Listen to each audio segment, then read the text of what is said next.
வணக்கம். இன்னைக்கு நான் பார்த்துட்டு இப்போ ரிவ்யூ பண்ண போற படம் அஃப்கோர்ஸ் தம்ப்நெயிலே பார்த்துருப்பீங்க. Mister X. என்னடா அது மிஸ்டர் எக்ஸு? எக்ஸ்னாலே நம்மளுக்கு வந்து ஒரு தனி ஆர்வம்.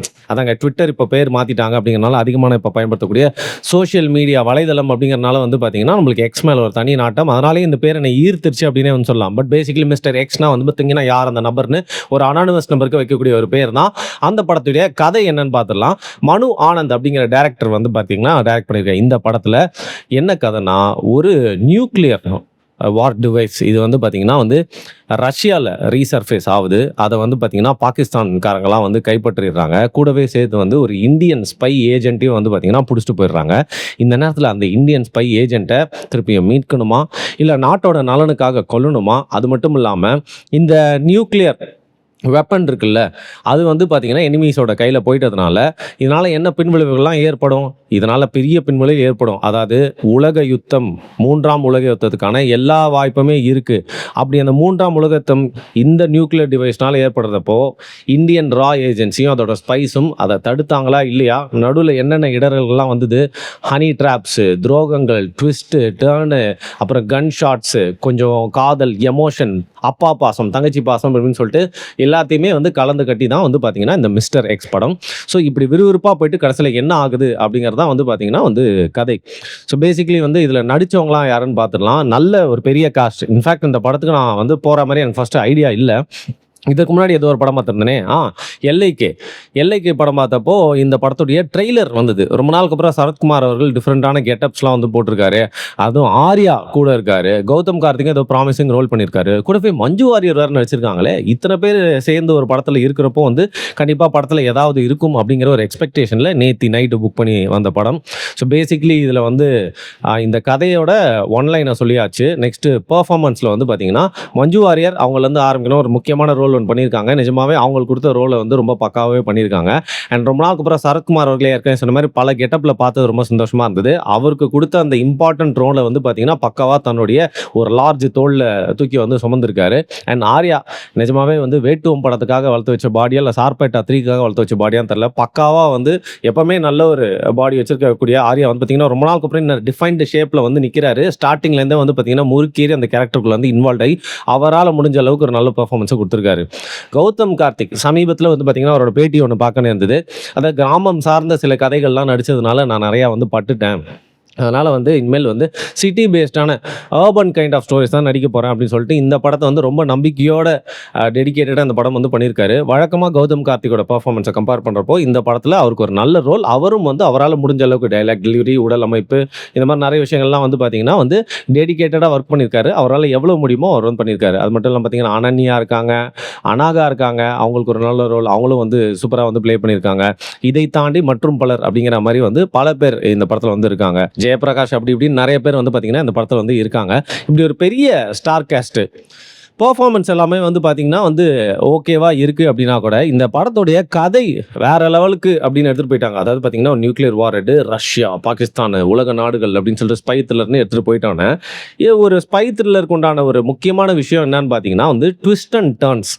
அதுக்கு முன்னாடி நீங்கள் வைக்கக்கூடிய ஒரு base story. So base story ஆரம்பித்தது எல்லாமே நல்லா தான் இருந்துச்சு. பட் அதுக்கப்புறம் வந்து படம் எங்கெங்கேயோ போகிற மாதிரி இருந்துச்சு. உதாரணத்துக்கு இப்போ இவ்வளோ கேஸ்ட், இவ்வளோ பெரிய ஆக்டர்ஸ் பட்டாளத்தை நீங்கள் வச்சுருக்கீங்க அப்படின்னா இது எல்லாத்தையுமே இன்ட்ரடியூஸ் பண்ணுறதுக்கே வந்து ஃபர்ஸ்ட் ஹாஃபில் ஒரு 20-25 மினிட்ஸ் நீங்கள் எடுத்துக்க போகிறீங்க அப்படிங்கிறதுலாம் ஓகே.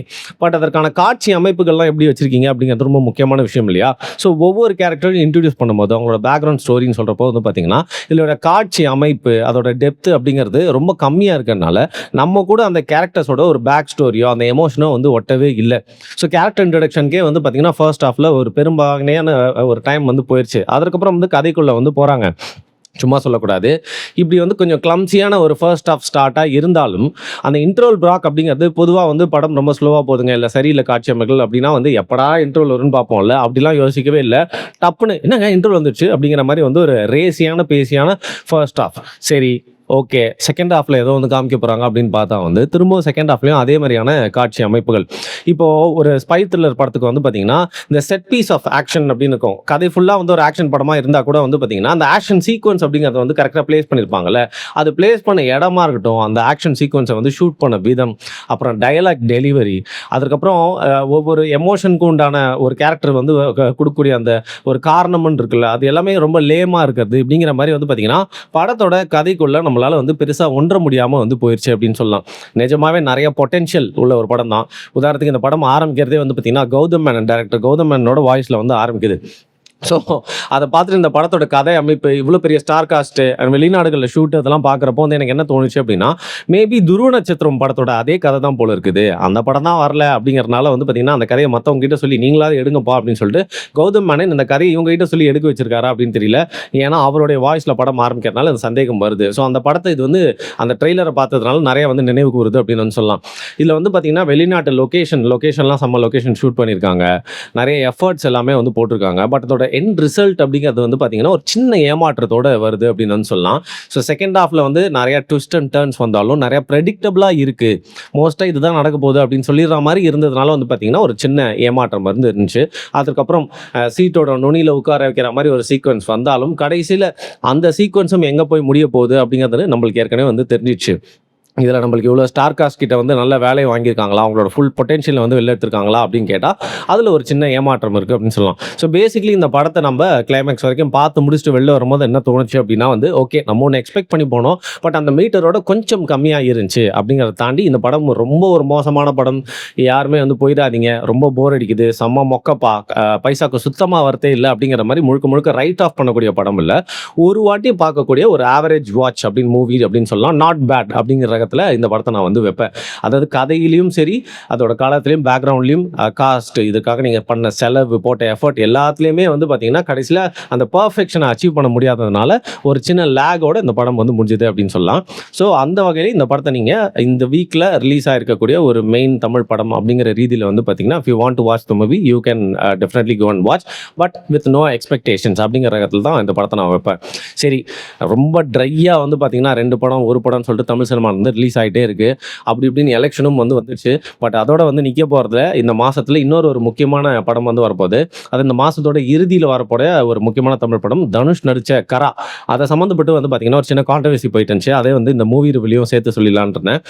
அந்த படத்தோட பிரஸ் மீட் ப்ரொமோஷன்ஸ்லாம் வந்து பார்த்தீங்கன்னா, ஏன் வந்து தமிழ் ஆக்ட்ரஸ போட மாட்றீங்க? மலையாள ஆக்ட்ரஸே வந்து கூட்டு வந்து போட்டுருக்கீங்க அப்படின்ற மாரி வந்து கேட்டிருந்தாங்க. ஸோ பேசிக்கலி வந்து பார்த்தீங்கன்னா, நம்ம ஊர்ல தமிழ் ஆக்ட்ரஸ் அப்படின்னு சொல்லப்படுறவங்க நெறைய பேர் வந்து டார்க் ஸ்கின்டா இருக்கிறதுனால, பல கதைகள்ல வந்து பார்த்தீங்கன்னா, இன்னும் ஒரு வெள்ளை தோலை மட்டுமே வந்து மக்கள் பார்ப்பாங்கன்ற ஒரு தவறான நம்பிக்கையோட டைரக்டர்ஸ்லாம் வந்து பார்த்தீங்கன்னா, வந்து வெளி மாநிலங்கள்ந்து நெறையா நடிகைகள வந்து இங்க புஷ் பண்ணிட்டுருக்கிறதும் இதுக்கு ஒரு முக்கியமான காரணம். அண்ட் நீங்க யாரெல்லாம் தமிழ் நடிகைகள் டார்க் ஸ்கின்டா இருக்கிறனாலே அவங்களாம் தமிழ் நடிகைன்னு வச்சிருக்கீங்களோ, அவங்களும் வந்து பேஸ் வந்து பார்த்தீங்கன்னா, வெளி மாநிலத்திலேருந்து வரவங்க தான். ஸோ இதுல முக்கியமான விஷயம் என்னன்னா, நம்ம ஊர்ல இருந்து பெண்கள் நெறைய பேர் வந்து நடிக்கிறதுக்கு வந்தாலும் சோபிக்கிறது இல்ல. பல பேர் வந்து பார்த்தீங்கன்னா, மற்ற மாநிலங்கள கம்பேர் பண்றப்போ வந்து நடிக்கிறதுக்கான இன்ட்ரெஸ்ட்டும் காட்டுறது இல்ல. அப்படிங்கிறனால தான் வந்து பார்த்தீங்கன்னா, நம்ம ஊர்ல இருந்து வரக்கூடிய நடிகைகள் நெறையா வந்து கேரக்டர்ஸ் பண்றதுக்கான வாய்ப்பு இல்லாம தமிழ் சினிமா போச்சு அப்படிங்கிறது நம்மளோட அப்சர்வன்ஸா இருந்துச்சு. ஒரு பொண்ணு வந்து பார்த்தீங்கன்னா, ட்விட்டர் தளத்தில ஒரு பெரிய போஸ்ட் ஒண்ணு போட்டிருந்தாங்க. அதுவும் வைரலா போயிட்டு இருக்கு. அந்த காலகட்டத்தில அதாவது 90s ஏர்லி 2000s வரைக்கும் பார்த்தீங்கன்னா, உங்களுக்கு எப்படி வந்து அழகான பெண்கள பார்க்க பிடிக்குதோ, அதே மாரி எங்களுக்கு அழகான ஆண்கள்லாம் வந்து சினிமால பார்க்க பிடிக்குது. பட் இப்போ வரவங்கலாம் வந்து ரொம்ப சுமாரா இருக்காங்க அப்படின்னு சொல்லிட்டு அவங்களுடைய அழகின் பார்வைய வந்து ஒரு போஸ்ட்டா போட்டிருந்தாங்க. அதுக்கு நெறைய எதிர்ப்பும் வந்து இருந்துச்சு. நெறைய பேர் ஆதரவு தெரிவிச்சு ஆமான்னு சொல்லியிருந்தாங்க. பட் அழகு அப்படிங்கிறது சப்ஜெக்டிவ் தான். ஸோ ஒவ்வொரு காலகட்டத்திலயும் ஒவ்வொரு ஆட்களும் பார்க்கறதுக்கு அழகா தெரிவாங்க. ஒரு விஷயம் அழகா தெரியும். இன்னொன்னு வந்து அவுட் ஆஃப் ஃபேஷனா வந்து மாறிரும் இல்லையா? ஸோ அப்படிங்கிறப்போ வந்து பார்த்தீங்கன்னா, இதுதான் அழகு இல்லைன்னு சொல்லிட்டு டிஃபைன் பண்ண முடியாது. ஸோ இந்த காலகட்டத்தில இத வந்து மக்கள் ஏத்துக்கிறாங்க அப்படிங்கிற பட்சத்தில வந்து பார்த்தீங்கன்னா, இன்னைக்கு இருக்கக்கூடிய ஆண்கள் இப்படி இருந்தா போதும் அப்படின்னு நினைக்கிறாங்களோ என்னவோ. ஸோ இந்த தமிழ் ஹீரோயின்ஸ் ஏன் வந்து போடுறதில்ல? ஏன் தமிழ்ல ஹீரோஸ்லாம் இப்படி இருக்கிறதில்ல? அப்படிங்கிற மாரி வந்து பார்த்தீங்கன்னா, ஒவ்வொருத்தருக்கும் சப்ஜெக்டிவா ஒரு பார்வை இருக்கிறதுல, அவங்கவங்க பார்வையில அது வேறுபடும். அது வந்து பார்த்தீங்கன்னா, ஒவ்வொரு கால ஓட்டத்துக்கு ஏத்த மாரியும் வந்து மாறிட்டே இருக்கும் அப்படிங்கிறது தான் வந்து பார்த்தீங்கன்னா, இன்னைக்கு இருக்கக்கூடிய ஆக்டர், ஆக்ட்ரஸஸ் தமிழ் சினிமால இருக்கக்கூடியது அப்படிங்கிற என்னுடைய கருத்தை சொல்லிக்கிட்டு, நான் இந்த படத்தோடைய கான்ட்ரோவர்சின்னு சொன்னல கரா, தனுஷ் நடிச்ச படம். அநேகமா ஒரு தமிழ் படமா வந்து பார்த்தீங்கன்னா, அந்த படத்த பார்த்து தான் ரிவ்யூ பண்ணுவேன் அப்படின்னு நினைக்கிறேன். ஸோ அடுத்த சினிமா ரிவ்யூ அப்படின்னா வந்து தமிழ் சினிமா ரிவ்யூனா அதில சந்திக்கலாம். ஒரு படமும் பார்த்துருக்கேங்க. லீ கிரானின்ஸ் மம்மி அப்படிங்கிற படமும் வந்து பார்த்துருக்கேன். அந்த படத்தோட ரிவ்யூவும் பார்த்தீங்கன்னா, நம்மளோட சேனல்ல வரும். பார்த்து என்ஜாய் பண்ணுங்க. ஒருவேளை நீங்க மிஸ்டர் எக்ஸ் படத்த பார்த்தீங்கன்னா, உங்களோட கருத்து என்ன அப்படிங்கிறத மறக்காம கீழ கமெண்ட் பண்ணுங்க. நன்றி.